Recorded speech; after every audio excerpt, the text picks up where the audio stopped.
Ikuti Haji bersama ANB. Hubungi.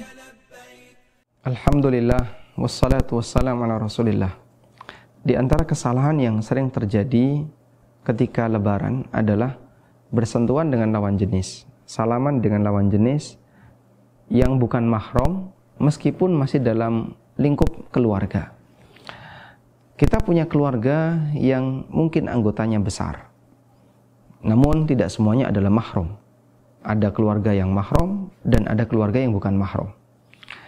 Dan keluarga yang bukan mahram ini lebih penting untuk diwaspadai, karena kesadaran masyarakat untuk menghindarinya lebih kecil. Sehingga bagi orang mukmin yang dia sadar akan hukum, seharusnya lebih sensitif untuk dia waspadai. Contohnya adalah sepupu. Sepupu bukan mahram, sehingga jabat tangan dengan lawan jenis yang hubungannya sepupu, hukumnya nggak boleh. Demikian pula berduaan dengan sepupu nggak boleh. Contoh yang lain adalah kerabat suami atau istri. Misalnya, saya punya bude atau saya punya pakde, ya. Saya punya paman, baik dari ibu atau dari bapak saya. Paman itu punya istri. Nah, apakah istri paman adalah bibi bagi saya, mahram bagi saya? Jawabannya bukan mahram. Ya, meskipun orang nyebutnya bibi, tapi dia bukan mahram. Paman hubungan dengan saya adalah hubungan keluarga, namun istrinya paman bukan mahram bagi saya. Seorang perempuan juga demikian. Dia punya bude misalnya, atau dia punya bibi. Suaminya bibi, itu bukan mahram bagi perempuan ini. Sehingga dia tidak boleh salaman dengan suami bibi, tidak boleh salaman, tidak boleh berduaan dengan suami bude. Kalau budenya mungkin ada hubungan keluarga dengan dia, masih misalnya dia adalah keponakan dari jalur ibunya, dari jalur bude, tapi suaminya bude bukan mahram. Disebutkan dalam hadis dari Uqbah bin Amir radhiyallahu anhu, Nabi SAW pernah bersabda, "Iyyakum wad-dukhula 'alan nisa." Janganlah kalian masuk ke dalam rumah yang di situ hanya ada seorang wanita. Artinya jangan berduaan dengan wanita yang bukan mahram. Maka kemudian ada seorang sahabat Ansor yang bertanya kepada Nabi SAW, "Ya Rasulullah, ara'aital hamwa?" Ya Rasulullah, bagaimana pendapat Anda tentang al-hamwa? Kemudian Nabi SAW mengatakan, al-hamwu maut. Al-hamwu itu kematian. Kematian yang dimaksud di sini adalah bahwasanya berinteraksi dengan al-hamwu seharusnya dihindari sebagaimana kalian menghindari kematian.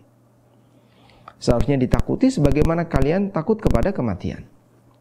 Lalu apa sih yang dimaksud dengan al-hamwu? Kita akan bacakan keterangan yang disampaikan oleh An-Nawawi. Beliau rahimahullah dalam syarah Sahih Muslim menjelaskan, ittafaqa ahlul lughah, para ulama ahli bahasa sepakat, ala annal ihma aqaribu zaujil mar'ah ka abihi wa ammihi wa akhihi wa ibni akhi, bahwa yang dimaksud dengan al-hamwu adalah kerabat suami dari seorang wanita, seperti bapaknya, pamannya, saudaranya, keponakannya, kemudian sepupunya, dan yang lainnya. Kemudian wal ukhtan aqaribu zaujatir rajul, termasuk diantaranya adalah kerabat istri bagi seorang lelaki. Wal ashar, kemudian menantu, yaqau 'alan nau'ain, ada dua. Sedangkan sabda Nabi SAW, alhamul maut, bahwasanya alhamu itu adalah kematian, maknanya adalah rasa takut yang harus kita bangun terhadap alhamu seharusnya lebih besar dibandingkan yang lain, karena potensi fitnah, potensi keburukan sering terjadi disebabkan mereka sering berinteraksi, dan orang kadang tidak curiga, itu kenapa kok satu rumah? Oh, dia iparnya, dia masih keluarganya. Keluarga maksudnya adalah ipar atau sepupu atau yang lain yang sebenarnya itu bukan mahram. Maka memungkinkan bagi mereka untuk berduaan di dalam rumah. Bikhilafil ajnabi, berbeda ketika yang datang adalah orang asing yang tidak ada hubungan keluarga. Wal muradu huna, yang dimaksud di sini adalah wal muradu bil hamwi huna, yang dimaksud dengan al hamwu di sini adalah kerabat suami selain bapak dan anak. Karena bapak dan anak termasuk mahram bagi istri dan boleh berduaan dengan mereka, sehingga tidak disifati dengan al-maut, dengan kematian. Namun yang dimaksud di sini adalah saudara, keponakan, paman, kemudian sepupu dan yang lainnya yang bukan mahram. Dan terkadang kebiasaan masyarakat al-musahalah, mereka bermudah-mudah dalam berinteraksi karena merasa masih satu kerabat. Baik. Sehingga di sini An-Nawawi menjelaskan makna dari al-hamwu dan batasannya. Dan jika kita lihat, intinya adalah mereka yang merupakan ipar dari kita, sehingga dia masih punya hubungan dengan kita, tapi hubungan ipar, atau orang yang dia punya hubungan dengan kita melalui jalur kerabat kita. Misalnya, contoh ipar adalah saudara suami atau saudara istri. Misalnya, istri saya punya saudara perempuan, maka dia dengan saya bukan mahram, ipar, dan berduaan seperti ini tidak boleh.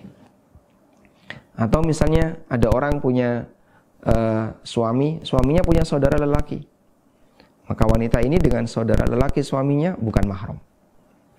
Demikian pula orang yang punya hubungan dengan kita karena keluarga kita. Contoh, istri Pak D, istri paman. Paman dengan saya ada hubungan keluarga, tapi istrinya adalah orang lain dan bukan mahram bagi saya. Waspadai bagian ini, karena ketika lebaran terkadang orang salah sehingga mereka salaman dengan yang bukan mahram, padahal bersentuhan dengan lawan jenis yang bukan mahram termasuk di antara bentuk zina tangan. Wassallallahu ala nabiyyina Muhammadin wa ala alihi wa sahbihi wasallam.